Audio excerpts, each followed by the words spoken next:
À toi, Seigneur, soit l'honneur, la gloire, la puissance au siècle des siècles. Toi qui étais, qui est et qui vient, Jésus-Christ, roi des rois, Seigneur des seigneurs, Dieu tout-puissant. Toi à qui le règne, la puissance et la gloire appartiennent.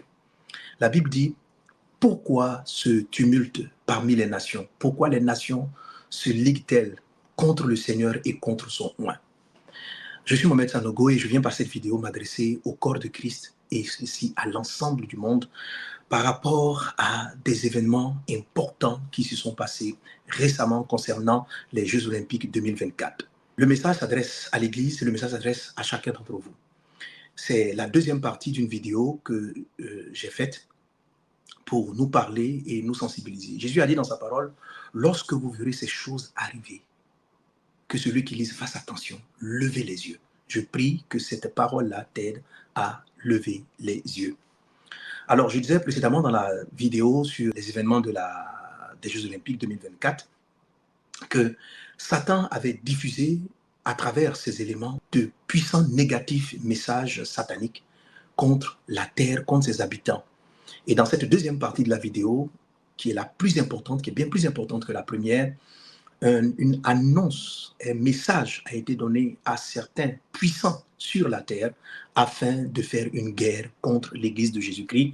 Et la symbolique a été marquée à travers cette cérémonie. Je viens par cette vidéo t'exhorter, toi Église du Seigneur Jésus-Christ, à te lever dans la prière et à poser des actes très particuliers que je parlerai dans la suite de la vidéo. Et je prie donc que tu prêtes attention. Celle-là est bien plus importante que la première parce qu'elle s'adresse directement aux leaders de l'Église, à l'Église. Et c'est aussi un grand avertissement pour vous tous qui m'écoutez, qui ne connaissez pas le Seigneur Jésus-Christ. Il est dit dans le livre de Daniel chapitre 7, verset 5, que Satan, l'Antéchrist, va essayer de changer les lois et va essayer de changer le temps. Voilà ce qu'il essaye de faire et je prie que tu puisses particulièrement donc prêter attention. Il va essayer donc dans la prophétie de corrompre parce qu'il veut être l'adversaire de Dieu. Mais il est en train d'exécuter exactement ce que les Écritures disent. Dans la deuxième partie de la vidéo, je vais insister sur deux choses. Premièrement, à la cérémonie d'ouverture, à un moment donné, ils ont montré donc une femme qui avait la tête coupée, décapitée et qui tenait sa tête dans sa main et qui lançait un message étrange. Elle dit, je crois que les aristocrates, on va les pendre, quelque chose de ce genre. Ce message était un message adressé à des puissants de la terre pour attaquer l'Église et les leaders chrétiens. Je te l'explique. Alors, cette femme que vous voyez là, donc présentée, ils le disent eux-mêmes dans leurs commentaires, il s'agit de Marie-Antoinette. Il s'agit de Marie-Antoinette. Marie-Antoinette qui est l'épouse du dernier roi français qui a été décapité en janvier 1793. Donc, en tuant ce roi, la France disait donc à cette époque qu'elle refusait que la royauté, qu'il y ait un roi sur elle. La France refusait qu'il y ait un roi sur elle. Et donc, elle a fait décapiter le roi Louis XVI, son dernier roi, en janvier 1793. La reine Marie-Antoinette va être emprisonnée jusqu'au mois d'octobre. Mais les partisans de ce combat contre le roi se sont rendus compte qu'elle était influente malgré qu'elle soit emprisonnée et que l'influence de la royauté pesait toujours sur la France. À l'issue d'un procès corrompu, d'un procès étrange, ils vont décider de la tuer et elle sera exécutée en octobre 1793. Ils ont coupé donc la tête de l'épouse du roi. Alors, qu'est-ce qu'un événement aussi macabre vient faire dans une cérémonie d'ouverture? Comme toute la cérémonie, c'était des annonces mystiques. Et celle-là, voilà ce qui est fait. C'est un message qui est adressé directement à l'épouse du Christ. Toute cette cérémonie veut dire nous refusons d'abord Jésus-Christ, que Jésus-Christ soit Dieu, que Jésus-Christ soit le roi. D'où la cérémonie blasphématoire de la Sainte Seine, le dernier repas de Jésus-Christ. Donc nous rejetons la royauté de Jésus. À l'exemple de ce que la France a fait dans le passé, qui a rejeté le roi, ils exhortent donc le monde à rejeter Dieu, que Dieu ne soit pas le roi. Jésus dit en Luc chapitre 19 que les concitoyens se sont levés pour dire nous ne voulons pas qu'il règne sur nous. Nous ne voulons pas qu'il règne sur nous. Lorsque Pilate a dit, voici le roi des Juifs, la population qui était là dit, nous ne voulons pas de roi. Et c'est ce que la France essaie de dire aux gens, rejetons le roi des rois, rejetons Jésus-Christ. Et officiellement, ils l'ont rejeté. Mais ils ont un problème. De même qui s'est passé en 1793, l'épouse du roi des rois est en place. Et qui est l'épouse du roi des rois? C'est l'église de Jésus-Christ de Nazareth. L'épouse du roi des rois en place. Et tant qu'elle est là, l'évangile est prêché, la parole est annoncée, les valeurs du royaume sont toujours là, en place. Alors que faut-il faire? Il faut décapiter l'église, l'épouse du roi des rois. Donc c'est cette annonce-là qui a été faite au travers de cela, décapiter l'Église, couper la tête de l'épouse du roi des rois, de même qu'ils ont coupé la tête de Marie-Antoinette, l'épouse du roi, du dernier roi de France.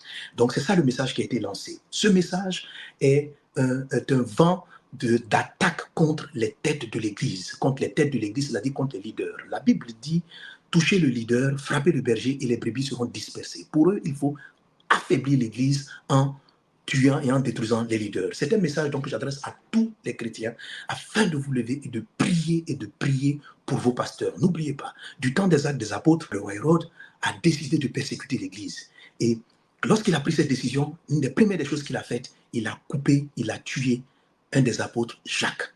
Et après avoir tué Jacques, il a voulu tuer Pierre, qu'il a fait enfermer. Mais dès cet instant, l'Église a compris et l'Église s'est mise dans une prière sans cesse. Acte 12 dit, l'Église ne cessait de prier. Et quand l'Église s'est mise en prière, Pierre est sorti de la prison et l'église des apôtres n'a pas été décapitée. Les apôtres ne sont pas morts. Un seul est parti et l'évangélisation a pu continuer. Aujourd'hui, la même chose sera tentée d'être faite. Par le discrédit, par les critiques, par des mensonges. Ils vont monter des choses étranges contre les serviteurs de Dieu, les plus exemplaires, les plus modèles, les plus fidèles, pour salir leur réputation. Ils vont essayer d'entraîner plusieurs dans le péché. Ils vont particulièrement attaquer les épouses des pasteurs. Ils vont particulièrement attaquer les épouses des pasteurs, physiquement pour s'en prendre à leur vie. Vous savez que Jésus dit que il y aura, comment dirais-je, il y aura beaucoup de martyrs. Et les martyrs, ce sera des morts. Les femmes peuvent aller à l'hôpital et puis on va prendre leur vie pour déstabiliser les hommes de Dieu. Serviteurs et servantes de Dieu, ce message, quand la Bible dit que quand vous verrez ces choses s'accomplir, levez les yeux et priez. Si nous ne prions pas, ça cesse. Ce n'est pas seulement Jacques qui est parti, mais les pierres, d'autres apôtres pourront être aussi exterminés. Car il est dit en Daniel chapitre 7, verset 25, que pendant un temps, l'Antéchrist recevra le pouvoir de persécuter l'Église et de tuer beaucoup de chrétiens. Ça va se passer pendant un temps. Mais c'est la prière sans cesse qui va l'empêcher de se déployer de cette façon. Et la prière sans cesse, tu dois prier sans cesse. Je te donnerai des directives juste à l'issue de cette vidéo. Donc, voici le premier plan. La cérémonie de clôture aussi a été un message très fort, mais je vais te le dire pour que toi qui suis, tu comprennes ce dont parle la parole de Dieu et tu comprennes quelle est la fin de l'histoire. Alors, dans la cérémonie de la fin, on voit un être vêtu d'or, de couleur or, descendre du ciel dans un stade très sombre. Et on se demande, mais pourquoi le stade très sombre? Sur le parterre du sol, il y a les continents qui sont dessinés. Les continents sont dessinés et cet être-là un peu lumineux va atterrir dans le Moyen-Orient. Je pense que c'est Israël. Il va atterrir là-bas. Il tombe donc du ciel et lorsqu'il va arriver, à un moment donné, donc, il y a deux cavaliers, pas deux cavaliers, un cavalier et un batelier, donc c'est lui qui poussait la barque, qui vont venir vers lui et lui remettre le drapeau grec. Donc, on voit toute la terre qui est sous lui, ils vont lui remettre le drapeau, ils vont comme se soumettre à lui, et puis des choses vont sortir et vont commencer à envahir toute la planète Terre. Par cette image, il faisait référence à des textes bibliques encore, à Ésaïe chapitre 14, qui dit ceci. Ésaïe chapitre 14, il a dit qu'il a été précipité, l'astre brillant. Il a été précipité, l'astre brillant, donc le verset 11 d'abord, il a été précipité, l'astre brillant, c'est le mot Lucifer, il a été précipité. Donc Satan ne va pas atterrir, il est chassé du ciel, quoi? Par le témoignage et par le sang de l'agneau, c'est-à-dire la Sainte Seine, ok? Donc, il est chassé du ciel, Satan, donc, et donc c'est Lucifer, l'astre brillant qui descend. Et lorsqu'il arrive sur la terre, je vous ai dit que le cheval pâle, dans la première vidéo, le cheval pâle représentait la mort, Apocalypse chapitre 6, verset 8, et qui va amener le chaos sur la terre. Donc l'antéchrist, ou si vous voulez, le dragon, Lucifer en descendant, va être celui qui va être venu apporter une solution à l'esprit de mort qui veut faire frapper la terre, c'est cette période-ci. Ok, je vais voir tout à l'heure, il se donne une période de 10 ans pour exécuter tous ses desseins. Et donc, il va venir se soumettre comme l'antéchrist qui vient, le dragon qui arrive pour dire je suis la solution contre le quart de mort qui est en train de frapper la terre. À la gauche de cet être satanique, donc de Lucifer qui vient de tomber, va venir quelqu'un qui a plutôt une cagoule noire. Alors celui qui a la cagoule noire, on l'avait vu aussi à la cérémonie d'ouverture, qui avait reçu une lampe, qui avait reçu des enfants qui traversaient les tunnels français là, de Paris, qui traversaient les tunnels et qui sont venus, qui sont montés dans une barque. C'était le symbolisme de ce qu'on appelle le mythe de Charon, qui est une de la mythologie grecque. Donc il s'agit d'un personnage, un esprit, qui transporte les morts les âmes des morts vers Hadès, vers l'enfer. Il les transporte vers l'enfer. Autrement dit, ce mythe de Charon représentait en quelque sorte le gardien ou celui qui a la porte des enfers. Donc vous avez la mort et la porte des enfers qui sont venus faire allégeance à Lucifer qui est tombé du ciel, qui est parti atterrir sur Israël, qui viennent vers lui. Donc il va se présenter comme étant une solution pour tous ces problèmes-là. Voilà ce qu'ils ont voulu illustrer au travers de cela. Et puis après ça, il va envahir la terre. Qu'est-ce qui s'est passé donc entre la cérémonie d'ouverture et la cérémonie de fin? Ce qui est en train de dire, c'est que on ne veut pas le roi, on va décapiter l'église et la royauté, le pouvoir sera remis aux voyageurs, comme ils l'ont appelé le Golden Voyageur, aux voyageurs qui viennent de l'espace. Lorsqu'on leur demande c'est quoi cette représentation, ils disent que la Terre un jour a envoyé, je crois il y a 49 ans, un disque d'or dans le ciel dans lequel ils avaient gravé beaucoup de choses sur la Terre pour que si éventuellement il y a des extraterrestres, ils entendent ce message et qu'ils viennent sur la Terre. Autrement dit, ils vont dire que l'antéchrist ou le diable est descendu à l'appel des humains pour venir s'installer sur la terre et régner. Donc, on ne veut pas de Jésus, on va donner le pouvoir. Donc, pour faire clôturer les Jeux Olympiques, ils vont le clôturer ainsi. Voilà, en substance, quel était le message qu'ils étaient en train de donner. Mais l'histoire ne finit pas comme ça, cher ami. La Bible ne finit pas comme ça. Daniel chapitre 7, verset 25 dit, il va persécuter, il va agir, mais le pouvoir, le verset 26, le pouvoir, le règne a été remis à au moins. Celui qui s'est moqué, celui qui l'a crié, c'est lui qui va régner. Psaume chapitre 2, verset 1. Pourquoi ce tumulte parmi les nations? Dieu se regarde et Dieu se rit de ce qu'ils sont en train de faire. Oui, la victoire est pour les saints. La victoire est pour ceux qui seront attachés fermement au Seigneur Jésus-Christ de Nazareth. Un de leurs faux prophètes aussi a fait une vidéo dans laquelle il marque les Jeux Olympiques comme étant un point central. Les Jeux Olympiques de Paris 2024. Lui-même, il le dit. Il dit, après ça, on va voir. Je te laisse écouter cette vidéo et puis après ça, on va terminer par la prière. Attends dans 10 ans de cette cérémonie d'ouverture des Jeux Olympiques de 2024. C'est l'ensemble des transgressions qu'on y a vues de toute nature. Et dans 10 ans, soit ces transgressions seront devenues naturelles et banales, et elles ne choqueront plus personne, soit au contraire, ces transgressions seront ressenties comme la mesure de ce que 2024 était un moment de décadence, et qu'il fallait revenir en arrière. Nous verrons dans 10 ans si la transgression est devenue ouverture vers la liberté, ou au contraire, si 2024 aura été un point d'inflexion vers un retour obscurantiste, nostalgique, qui aura marqué la fin d'une époque de liberté. Je ne pense pas que le pire soit le plus vraisemblable. Je pense au contraire que ce qui s'ouvre ici est une période où la France aura ouvert une voie. Vous voyez, c'est pas un chrétien. Il est en train de dire que le Paris 2024, les Jeux Olympiques, pour eux, ce n'est pas un hasard. C'est une date marquante. Il y aura un après Paris 2024 et un avant Paris 2024. Et il utilise le mot. Nous avons fait des choses pour transgresser. Si vous regardez sa vidéo originelle, au début, il se cite dans les organisateurs. C'est Jacques Attali. Il est très connu par tous les chefs d'État. C'est une personne très influente. Il dit, nous avons organisé ce genre de choses. Et il dit, pour transgresser des choses, transgresser, pour montrer une certaine décadence, c'était à dessein. Et il dit, on va voir dans 10 ans si notre travail a réussi. Si ce qu'on a fait là, ce qu'on a proclamé, ce qu'on a annoncé a marché d'ici 10 ans.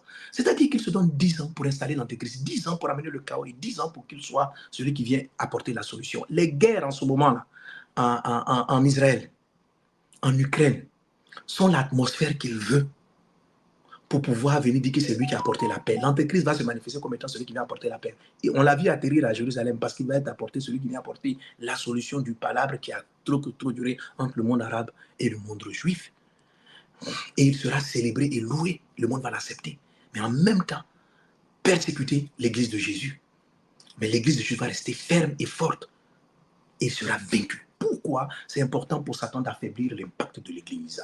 Et pourquoi tu dois te lever et prier et suivre les instructions que je vais te donner maintenant? Dans le livre de 2 Thessaloniciens chapitre 2, il est dit que pour que l'antéchrist se déploie, que l'antéchrist est déjà là, l'esprit de l'antéchrist est déjà là. Un des faux prophètes, un des gouvernants français a dit ceci, la bête est là. Il va même dire dans une autre vidéo que ce qui arrive va se manifester était là avant était là avant et ça sera, c'est quelque chose qui va rester pour tout le temps. Non, monsieur le gouverneur, monsieur le dirigeant, cela n'aura pas lieu. Tu as exécuté les premières parties du texte, mais vous voulez changer les textes. Ce qui va s'accomplir, c'est que Jésus revient et le règne va s'accomplir. Tout ce que l'Écriture a dit est arrivé jusqu'à présent. Là encore, le point final, c'est lui qui va le jouer. C'est Dieu le Créateur qui va le jouer, le roi des rois qui va le jouer. Convertis-toi. Nous allons prier pour ton salut, nous allons prier pour le salut des faux prophètes. Amen. Et ce qui va se produire donc, c'est qu'il faut que l'apostasie soit arrivée auparavant. C'est-à-dire Satan va essayer d'affaiblir la foi de l'Église parce que plus les chrétiens prient, moins l'antéchrist peut se manifester. C'est pour ça la tête des leaders devra être attaquée pour affaiblir l'Église de Jésus-Christ. Mais Jésus, parlant de cette apostasie, a dit dans la parabole, pendant qu'il parlait de la veuve contre le juge inique, il a dit, quand je vais revenir sur la terre, trouverai-je la foi? Trouverai-je la foi sur la terre? C'est une question. Nous voulons répondre cette génération. Papa, Seigneur Jésus, qui trouvera la foi? La lampe doit être allumée. C'est le moment où les vierges, vous êtes déjà des vierges, ceux qui se maintiennent dans la sainteté, c'est le moment où vous devez adopter la sagesse de Dieu et mettre les lampes, même mettre l'huile dans vos lampes. Pourquoi je dis qu'il vous fait mettre l'huile? Vous voyez le cavalier noir, celui qui arrive à la capuche noire, qui vient, le batelier là, le gardien des enfers. Quand la Bible annonce, c'est le 3e cavalier de Apocalypse 6, quand la Bible annonce, il est dit que quand lui va venir, il va faire en sorte que la terre soit, les produits soient chers, il y a une grosse inflation et que le monde sera asphyxié par l'inflation, les choses seront trop chères. Mais la Bible dit, quant à l'huile et au vin, ne le touche pas. C'est-à-dire, malgré tout le chaos, il y a 2 choses qui ne seront pas atteintes. L'huile, qui représente l'onction du Saint-Esprit, le vin, la plénitude du Saint-Esprit ne seront pas touchés. Alors vous tous, pendant ce temps de jeûne et de prière que je vais lancer tout à l'heure, nous devons rechercher l'onction, nous devons rechercher la plénitude. Donc c'est l'huile dans le vase des vierges qui va faire qu'elles seront sages et qu'elles pourront accueillir le Seigneur Jésus-Christ. La Bible dit quand ces choses arriveront, que l'Église lève les yeux, que l'Église soit prête. Peuple de Dieu, levez-vous, soyez prêts. Vous qui ne croyez pas encore au Seigneur Jésus, tournez-vous vers Jésus maintenant, croyez en lui, c'est le moment. Alors, la foi doit être trouvée. Et comment on trouve cette foi-là? Parlant de l'histoire de cette veuve, justement, Jésus dit, il a donné cette parabole pour que l'Église sache prier sans cesse. L'Église prie sans cesse. Donc, plus nous allons prier, plus la foi sera maintenue. L'Antéchrist fera ce qu'il a à faire, mais il trouvera une Église forte, une Église debout. La Bible dit, ceux qui connaîtront leur Dieu agiront avec fermeté. En Daniel 11, ceux qui connaîtront leur Dieu agiront avec fermeté. Ce temps de jeûne et de prière va nous permettre de mieux connaître notre Seigneur et Sauveur Jésus-Christ afin d'agir avec fermeté. Donc voilà l'esprit général dans lequel je fais maintenant cette dernière partie de la vidéo. Ok. La dernière partie de la vidéo vient pour accompagner le travail du premier cavalier aussi. Donc le cavalier pâle qui est la mort a été précédé par un cavalier. Apocalypse chapitre 6, versets 1 et 2 nous parle d'un cavalier blanc. C'est ce même cavalier blanc qui apparaît en Apocalypse chapitre 19, verset 11. La Bible dit qu'il s'appelle la parole de Dieu. Il est suivi par les armées célestes. C'est un cavalier, et tous sont des cavaliers, les 4 cavaliers. Mais le premier cavalier, c'est Jésus-Christ, c'est la parole de Christ, qui va parcourir la terre tout entière. C'est-à-dire, et il est dit, la terre entière va être parcourue par l'évangélisation. Donc le premier cavalier est celui-là qui amène la victoire en Apocalypse chapitre 19 à partir du verset 11. Il amène cette victoire, le cheval blanc, qui s'appelle fidèle et véritable. C'est-à-dire que ceux qui seront dans le cavalier blanc doivent être des gens fidèles, loyaux, stables, et puis marcher dans le vrai et la parole de Dieu pour répandre la bonne nouvelle à travers le monde entier. Toutes ces symboliques spirituelles viennent nous donner l'attitude que l'Église doit avoir dans ces temps de la fin. Alors voilà ce que nous allons faire. Amen. J'ai reçu du Seigneur en priant ce que nous devons faire. C'est-à-dire, quand tu entends le message, c'est que tu dois prendre un temps à peu près de 40 jours de jeûne. Quand tu entends ce message, voilà. Moi, au niveau de l'église que je dirige et les pasteurs qui sont mes amis, qui croient dans ce message et les serviteurs qui sont dans ce message, je vous en supplie, prenez ce temps de 40 jours de jeûne au moment où vous recevrez ce message. Certains commenceront dès maintenant, d'autres le commenceront un peu plus tard. J'ai eu l'occasion de partager cela avec pasteur Yvan Kassalou, mon frère, pasteur Marcelo Tounassi et plusieurs autres serviteurs de Dieu qui ont dit, pasteur, cette parole est du Seigneur. Je sais qu'elle est du Seigneur, mais il fallait quand même partager cela parce qu'il y a une mobilisation qu'il faut faire. Nous allons prier. Je vais me lever, je vais prier. Toi aussi, lève-toi et prie. Prends ce temps de 40 jours de jeûne. Ça sera assez particulier. Les sujets de prière seront donnés en annexe. Mais quand tu vas le commencer, il faut prier de manière particulière. Ce jeûne se fera entre 4 heures du matin et 15 heures de l'après-midi. 4 heures du matin et 15 heures de l'après-midi. En fait, tu pourras l'arrêter dans la journée entre 15 heures et 18 heures.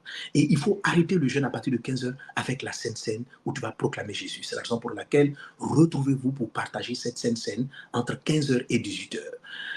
Alors, 4 heures du matin, pourquoi? Parce que c'est le temps de combat pour renverser les autels sataniques et les incantations et les voix des autels qui crient contre pour envoyer dans les nations la perversion. Vous avez vu la Sainte Seine blasphémée avec un lutin en bleu là-dessus. La Sainte Seine blasphémée, l'objectif, c'est d'envoyer la perversion dans ce qui est saint. Car il est dit, quand vous verrez l'abomination établie en lieu saint, que celui qui lit fasse attention. C'est quoi l'abomination établie en lieu saint? Un des signes, Sainte Seine, une des choses les plus sacrées dans l'évangile. C'est abominable ce qui s'est fait. Donc, dans l'atmosphère de cet été, il y a l'abomination. Il faut faire attention. Et Jésus a dit de faire attention. Donc, ne prenez pas ce message comme pour dire, bon, on a toujours vu Satan. Non, ce n'est pas banal. C'est important de vous lever et de prier et d'évangéliser toute la terre. Alors, donc, un esprit d'impudicité a été lancé pour toucher les pasteurs, les serviteurs de Dieu et puis les attaquer. Ça fait partie du plan, y compris la persécution.